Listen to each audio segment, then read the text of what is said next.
Okay, good afternoon then. And in our last discussion on the manifesto of the Spectator, we saw how Addison was trying to sort of bring philosophy out of closets and libraries and dwell among clubs and coffee houses. And we'd also seen how Addison was claiming that, the Spectator was seeking to enliven morality with wit and to temper wit with morality. So the utility of the Spectator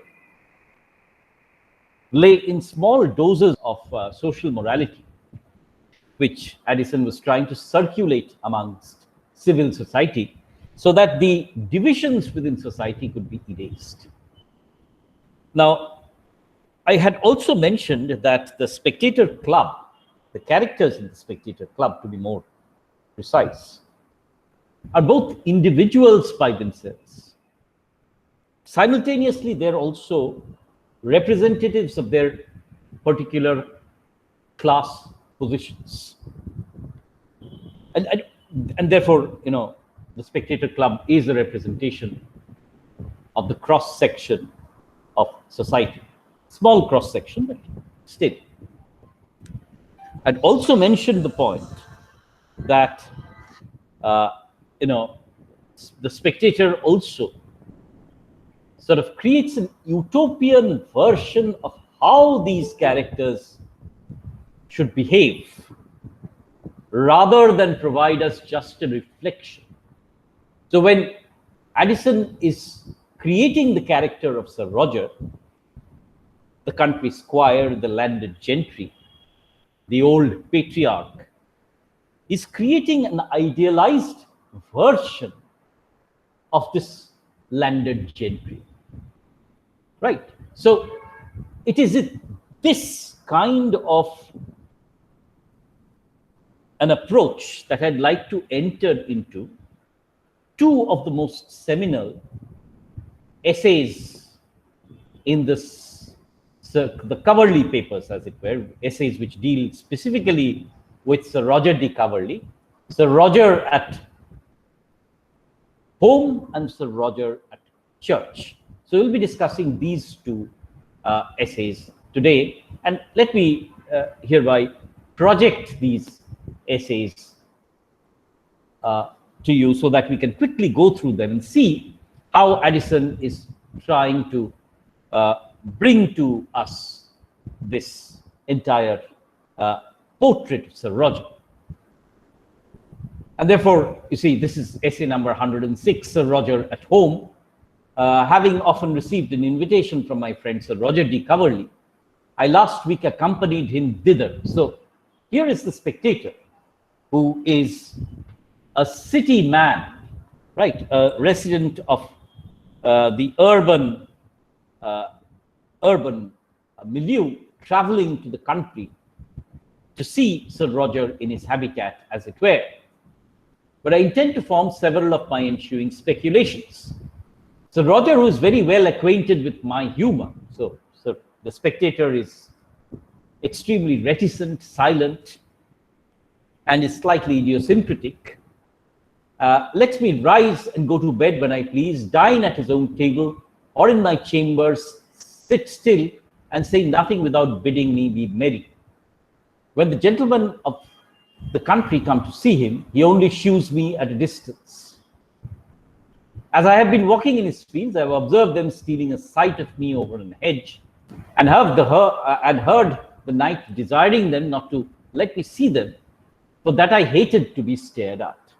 So this is a very ironic situation. The Spectator is the man with the gaze, but once he goes to the country, he becomes the subject of the gaze, the country gaze, because he's Sir Roger's guest, as it were. So there's a mutual curiosity about the people of the village and the Spectator.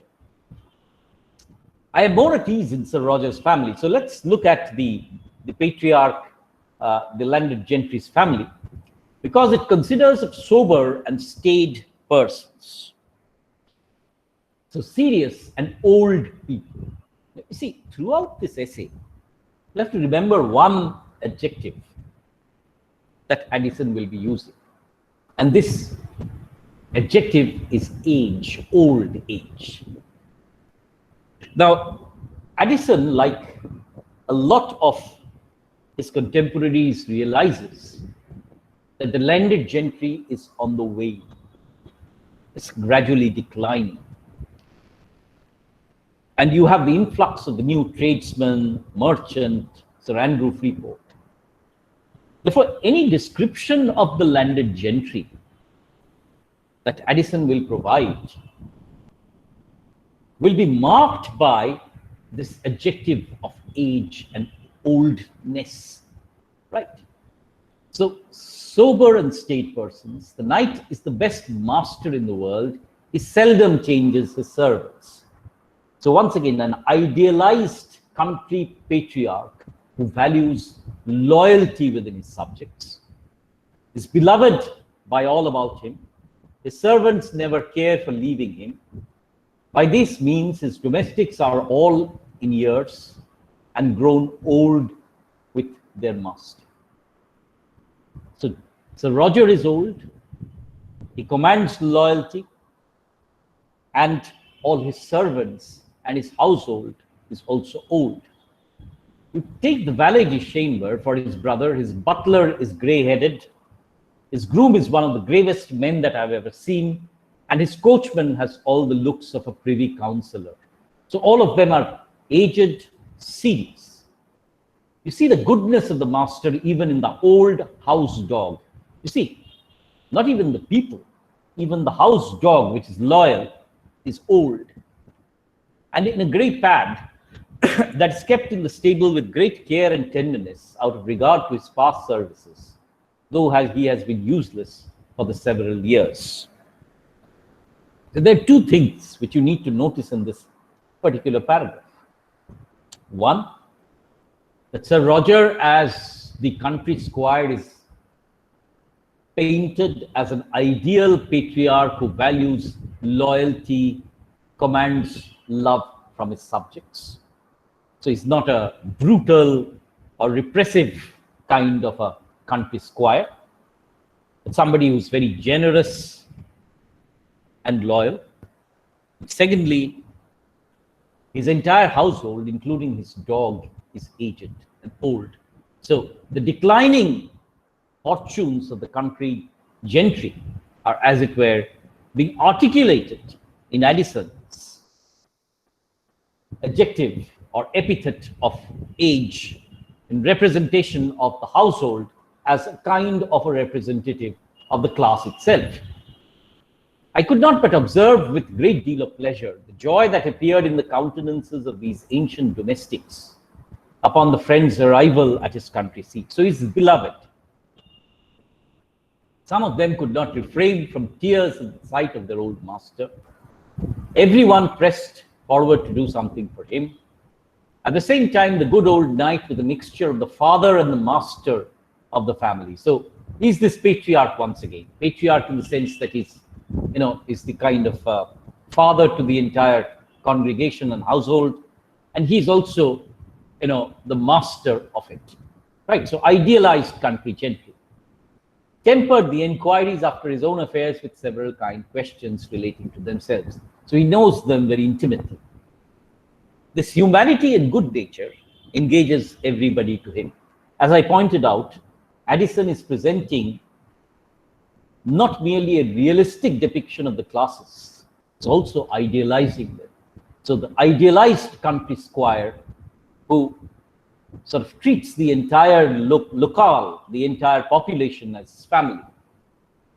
So none so much the person whom he diverts himself with. On the contrary, if he cups or betrays any infirmity of old age, it's easy for a stander-by to observe a secret concern in the looks of all his servants. My chief companion, when Sir Roger is diverting himself in the woods, is a very venerable man who is ever with Sir Roger and lived at his house, I'm sorry, in class study, in class session 1, is a very venerable man who is ever with Sir Roger and has lived at his house in the nature of a chaplain above 30 years. This gentleman is a person of good sense and some learning, has a very regular and obliging conversation. He heartily loves Sir Roger and knows that he's very much in the old knight's esteem. So he lives in the family rather than as a relation than a dependent. Now, see, one of the things that you need to notice is what were the major dissensions in 18th century London or 18th century English life. One, of course, was the conflict between the Tory and the Whig. Now, we've seen in the camaraderie between Sir Roger and Sir Andrew a kind of a bridge, harmony. There was an opposition between the country and the city. Now, in the Spectator Club and Sir Roger de Coverley, you have a harmony. Also, very importantly, there was a conflict between the country gentry and the church, the squire and the parishioner, the squire and the priest. So Sir Roger and the chaplain enjoy a fantastic bond. Therefore, that too, in this too, we see Addison trying to create a society where all the characters, all the different classes are in harmony with one another. So the squire is in harmony with his tenants, the squire is in harmony with his chaplain, the religious part of the state and the aristocratic part of the state are, as it were, in a state of balance. Now, this is therefore the ideal kind of civil society that Addison seeks to generate, where there is civil conversation, where there is harmony between the classes, and where there is proper understanding and peace between the people. I have observed in several of my papers, now comes the humor of the essay, the kind of,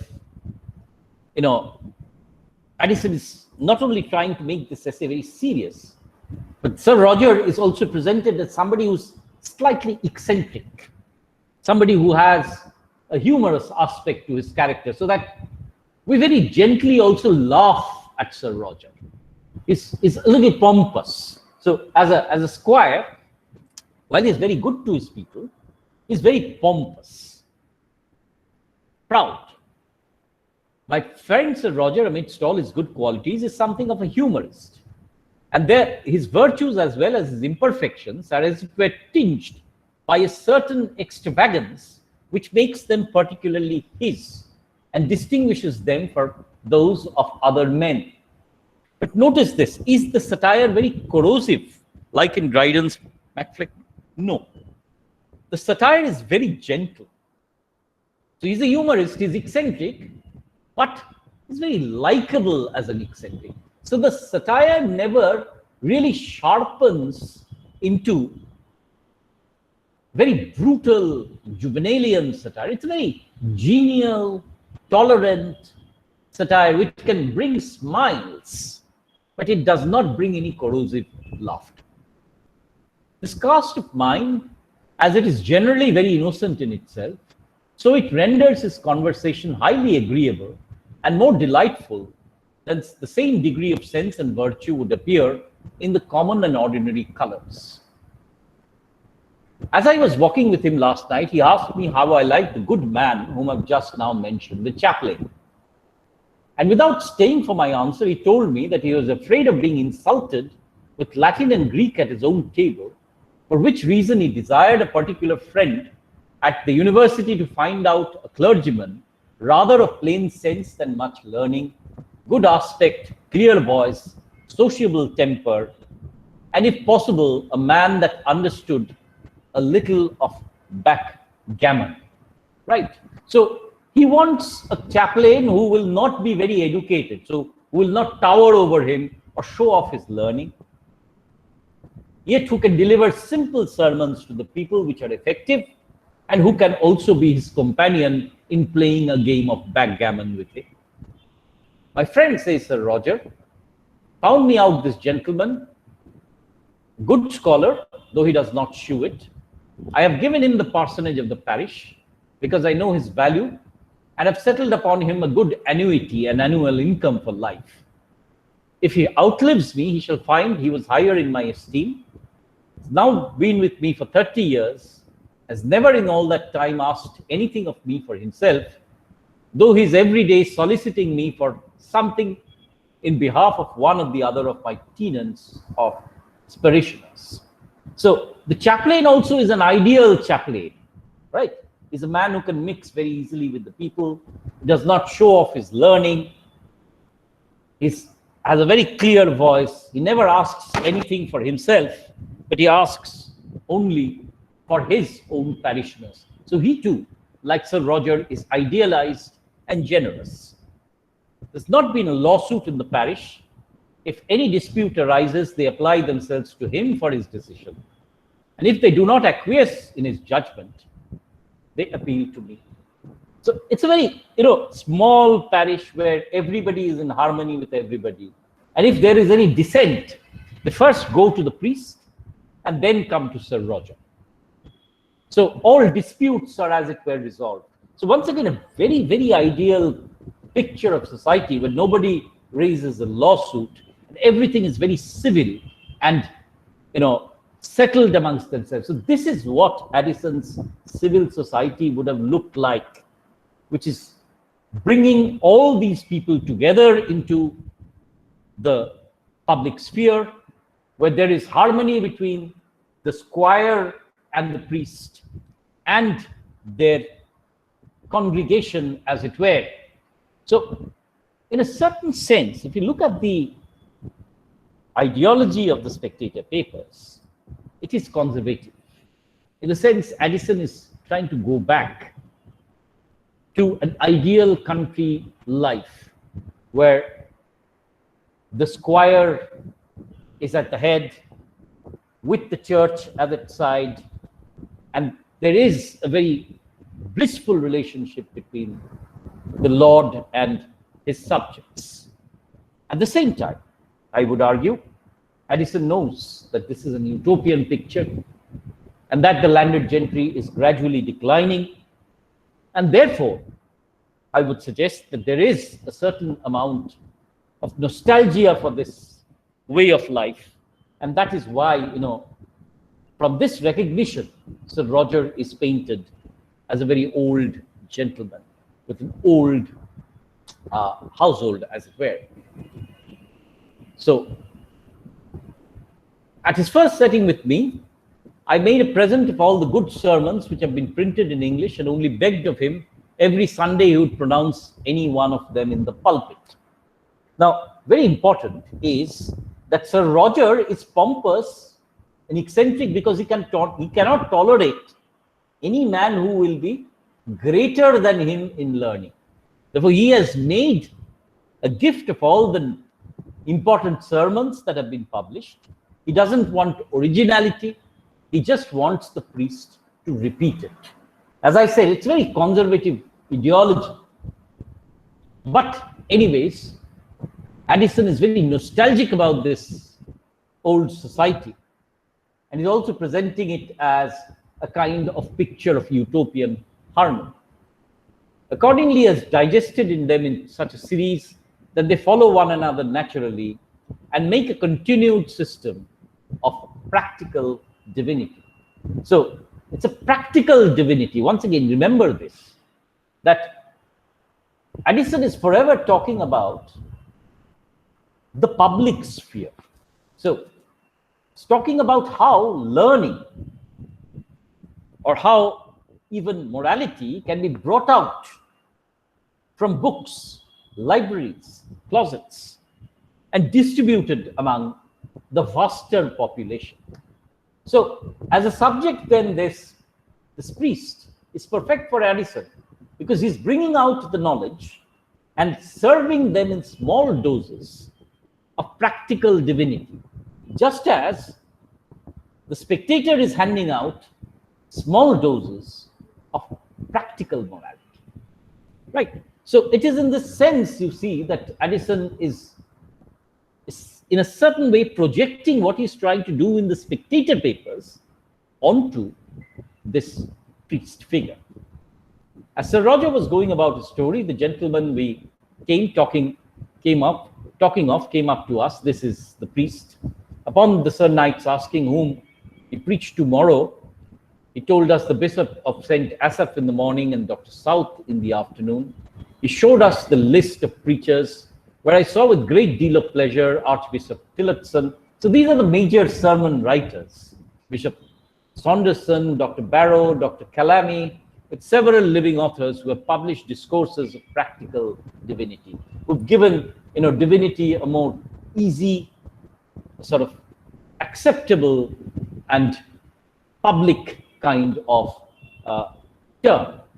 I no sooner saw this venerable man in the pulpit, but I much approved of my friends insisting upon the qualifications of a good aspect and a clear voice. But I was so charmed with the gracefulness of his figure and delivery, as well as with the discourses he pronounced, that I think I never passed any time more to my satisfaction. A sermon repeated after this manner is like the composition of the poet in the mouth of a graceful actor. See, very importantly, Addison is also making this point that, it's not just, how good you write the sermon, but how effectively you can deliver it to the people, right? So a good sermon is one, or a good priest is one, who not only writes a good sermon, but who can deliver it properly to the country people at large. Similarly, you see the parallel. The good author is one who can deliver the practical morality properly with humor to the people at large. Now let me come to the last paragraph. And before I do that, let me ask you to note a certain pattern within the Spectator papers. You will find that the bulk of the paper, the majority of the paper, consists of a narrative. So here the narrative is of Sir Roger, his household, the chaplain, right? So far we've had the narrative. And then we have a kind of a moral, social caveat, a kind of the gist of what the essay wants to preach, or the essay wants to, the morality of the essay, that is located in that last paragraph of the paper. And what is that? So this is that morality. So far we've had the wit. Now we have the morality, the serious aspect, what he wants the other country squires also to follow. I could heartily wish that more of our country clergy would follow this example, and instead of wasting their spirits in laborious compositions of their own, would endeavor after a handsome elocution. So he says the morality is that you should not try and only create genius, compositions and laborious, sermons. The priest needs not to be very original, but the priest needs to effectively convey the sermon to the people, to the broader masses. Elocution, the art of speaking, and all those other talents that are proper to enforce what has been penned by greater masters. So once again, Addison is going back to Horace. He's saying, follow the classics, follow the masters. You need to deliver the learning which you had from the masters to the people effectively. Unlike the Romantics, for example, whose entire thrust was on originality and personal genius and subjectivity. For Addison, and Addison's priest, the subjectivity is less important. What is important is the objective delivery. Right. So, who is a good priest according to Addison? The good priest is one who has read up all the classical sermons, who can be effectively communicative to the people, and who can also be generous and kind and considerate towards them, and who has a good relationship with the country squire. This would not only be easy to themselves, much more edifying for the people. You see, that word, people, public, comes back again and again in Addison's Spectator papers. Right. So you've studied Sir Roger at home. You've seen how Addison presents Sir Roger as a kind of a representation of the clergy. I'm sorry, the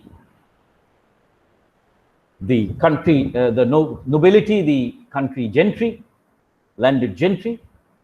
He's not just a representative, he's also an idealized representative of the great patriarch, who is generous to his people and well loved back in return, who articulates the value of loyalty. But Addison also recognizes that this landed gentry is on the decline, so Sir Roger is old and his entire household is aged. But the social point that he's trying to make, the social morality, is that the country squire and the country chaplain, the secular and the religious heads of the village, need to be in tandem. They need to be in unity so that the country people can enjoy and see the two organs of the state, as it were, in harmony.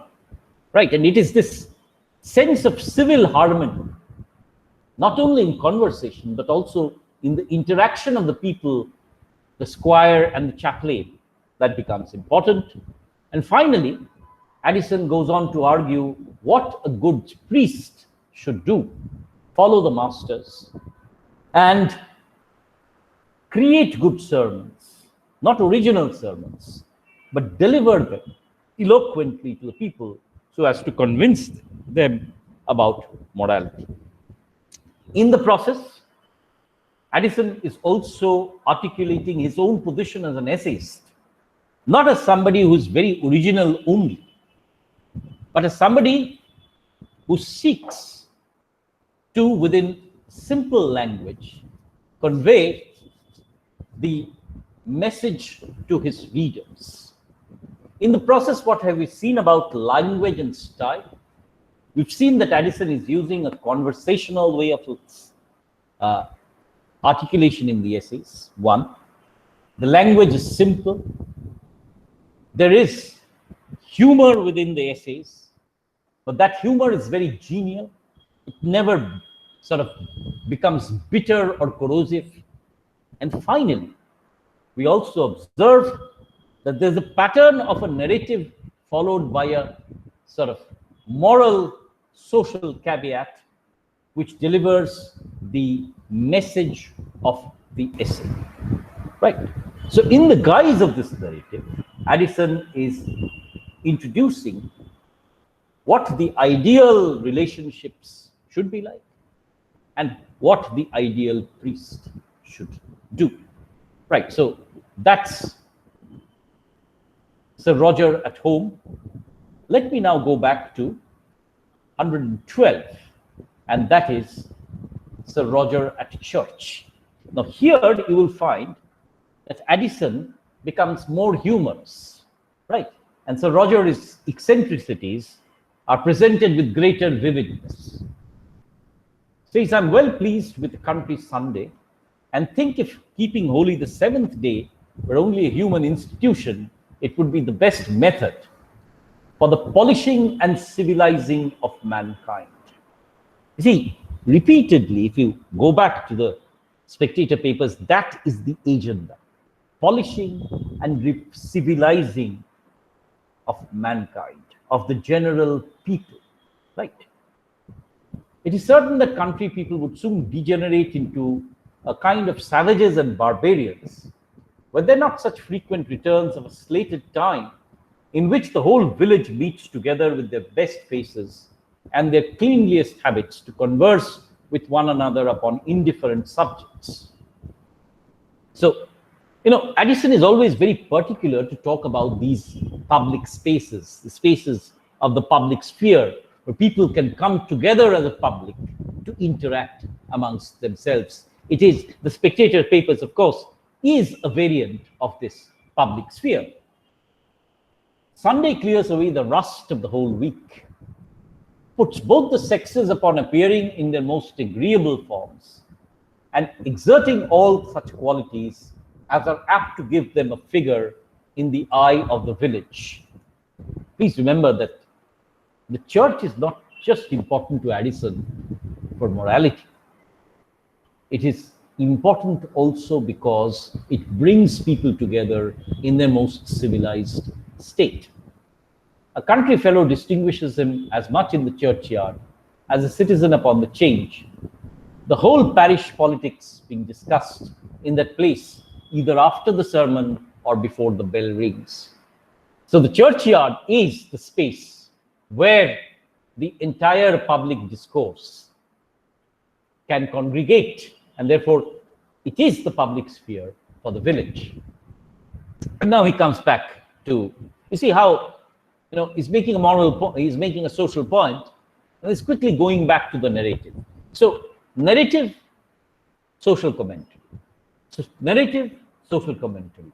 This alteration is, or rather these alternate modes continuously keep on sort of pointing to that balance between wit and morality, enlivening morality with wit, tempering wit with morality. My friend Sir Roger, being a good churchman, has beautified the inside of his church with several texts of his own choosing. He has likewise given a handsome pulpit cloth, railed in the communion table at his own expense. He's often told me he found the parishioners very irregular. He gave every one of them a hassock and a common prayer book. At the same time, employed an itinerant singing master who goes about the country to instruct them rightly in the tune of the psalms, upon which they now very much value themselves. So Sir Roger has tried to revamp the church as a place where people do come regularly and participate in the ceremonies of the church. And then comes, you see, the humor against Sir Roger. He's making fun of the eccentric Sir Roger.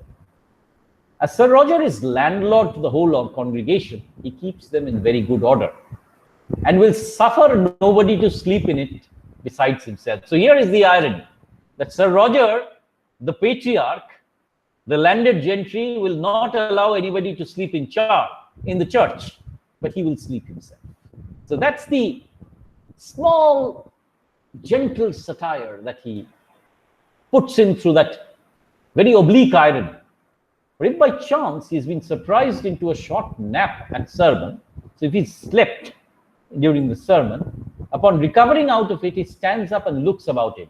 So just imagine, the sermon is going on, Sir Roger is probably snoring, and then he suddenly realizes he's been asleep, stands up and tries to see who is sleeping. If he sees anybody else nodding, either wakes them himself or sends a servant to them. So here is the laughter that we're talking about, the humor. Just think about this eccentric, landlord suddenly standing up and sending a servant. Oh, he's sleeping. Wake him up. And then nods off himself. Sometimes he will be lengthening out a verse in the singing psalms. Sometimes when he's pleased with the matter of his devotion, he pronounces Amen 3 or 4 times to the same prayer. So just to distinguish himself, he's pompous, right? He's very conscious of his position. So he will sing more than the others. So if somebody has finished the song, he will keep on singing it.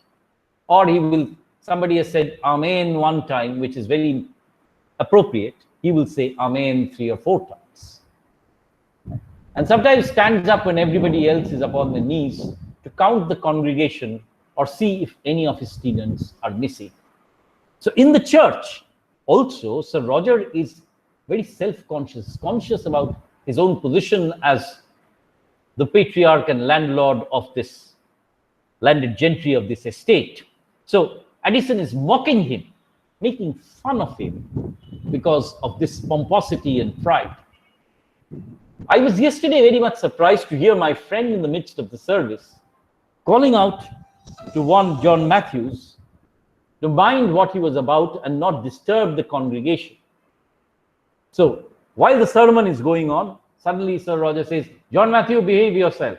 So he doesn't care that he is disturbing the sermon. He only wants to make his own presence felt. This John Matthews, it seems, is remarkable for being an idle fellow, and that time was kicking his heels for diversion. The authority of the night, though exerted in that odd manner, you see, once again, the irony is very gentle, the humor is very gentle, rather than bitingly satiric. The authority of the night, though exerted in that odd manner, has a very good effect upon the parish, who are polite enough not to see anything ridiculous in his behavior. Addison's irony once again. He is ridiculous, but because he's the landlord and the landed gentry, the people accept this. Make his friends observe these little singularities as foils rather than the blemish of his good qualities. Now, many of you were asking me about this question about the grand style, the middle style. Now, this is the middle style. You see, there is irony and satire, but there's no bitterness. There is a conversational, humorous tone, but there's also seriousness. As soon as the sermon is finished, nobody presumes to stir till Sir Roger is gone out of the church. So he must always predominate. The knight walks down from his seat that stands bowing to him on all sides. Every now and then inquires how such his wife or mother or son or father do, whom he does not see at church, which is understood as a secret reprimand to the person who is absent. So he keeps a kind of a tab on who is coming and who is not, who is absent in church. The chaplain has often told me, when Sir Roger is pleased with a boy that answers well, he ordered a Bible to be given to him next day for his encouragement, and sometimes accompanies it with a flitch of bacon to the mother. So he gives the Bible and also gives a little bit of food. Sir Roger has likewise added £5 to the clerk's place, so that he may encourage the young fellows to make themselves perfect in church service, and has promised upon the death of the present incumbent to bestow it the clerk's position according to merit. Now, this is the narrative. So you add humor, you have this eccentric knight suddenly rising up in church and reprimanding somebody who sleeps himself but cannot allow anybody else to sleep, who will sing out a little bit extra, who will say Amen a few more times. So the humor, the narrative. Now comes, as I said, the morality, the social message. The fair understanding between Sir Roger and the chaplain and the mutual concurrence in doing good is the more remarkable, because the next village is famous for the differences and contentions that rise between the parson and the squire, who live in a perpetual state of war. The parson is always preaching at the squire, and the squire, to be revenged upon the parson, never comes to church. The squire has made all his tenants atheists and tit stealers. Tit is the tax that one pays to the church, or the donation that one makes to the church, while the parson instructs them every Sunday into the dignity of his order and insinuates to them in almost every sermon that he is a better man than his patron. In short, matters have come to such an extremity that the squire has not said his prayers either in public or private, and the parson threatens him, if he does not mend his manners, to pray for him in the face of the whole congregation. So it gives an example of the next adjacent county, where the squire and the parson are in a state of hostility. Here, they're in a state of perfect harmony. And then comes the social message. Feuds of this nature, though frequent in this country, are very fatal to the ordinary people. You see how everything comes back to this question of the people. Addison is trying not only to represent the public sphere, is trying to formulate an ideal public sphere. It's trying to shape public opinion. And therefore, is providing us with what is an ideal model of behavior for this public sphere to exist. And the component of that ideal public sphere is the ordinary people. So he wants an ideal example to be held up to them. We're so used to be dazzled with riches that they pay as much deference to the understanding of a man of an estate as of a man of learning, and are very hardly brought to regard any truth, how important soever it may be, that is speech to them, when they know that there are several men of 500 a year who do not believe it. So he says that the common country people do not understand the role of learning and morality. They believe whatever the squire does, because he's rich, is just. Therefore, for religion to exist peacefully within the village, it is important for Addison that the squire and the parson have a perfect and harmonious relationship. As I said, Addison is realistic. He does not say that this is the case everywhere. And therefore, he includes that village where the country squire and the parson exist at loggerheads. But he offers an idealized version of what should be, and warns in his message that if the eminent people of society do not follow the principle of harmony, then the common people will be confused. Right? So, two essays that we have done. Sir Roger at home, Sir Roger at church. What have we observed? We've observed Addison's narrative style.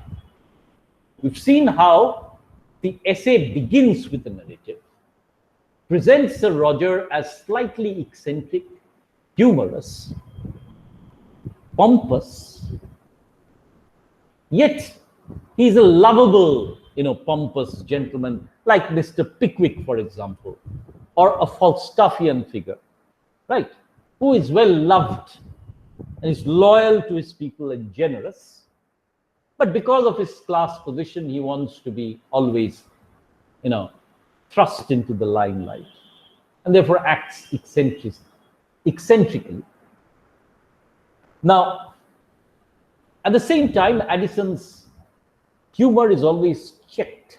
Satire and irony is always checked. And the humor never degenerates into bitterness or ridicule. Right? There's a very great sympathetic tone towards this humor. It's a very easy, common style of conversation, just like the chaplain's sort of sermons, that can be easily consumed by the people at large. And this humorous presentation of Sir Roger Coverley is then immediately followed in every single essay, is immediately followed by a narrative gloss. It is followed by a kind of a social message. In the first essay, Sir Roger at Home, it is what makes a good priest. And in the second essay, Sir Roger at Church, why it is so important for the squire and the parson to keep a perfectly harmonious relationship amongst themselves. So remember Addison's manifesto once again, essay number 10. To bring philosophy out of closets and libraries, to dwell among clubs and coffee houses, to improve common humanity through small doses of morality every day. But that morality is not merely serious. That morality is enlivened with wit, with narrative. But that wit or that pleasure is not just for itself. Ultimately, the narrative in the essays is primarily directed to convey the message of the papers.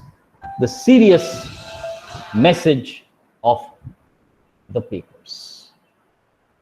It is therefore this very fine balance and this narrative technique that becomes so crucial in the Spectator papers, right? It is with that, therefore, that I bring this discussion to a close of these two essays. Next day, we shall pick up two other essays, and I will now sort of stop the recording and take your questions.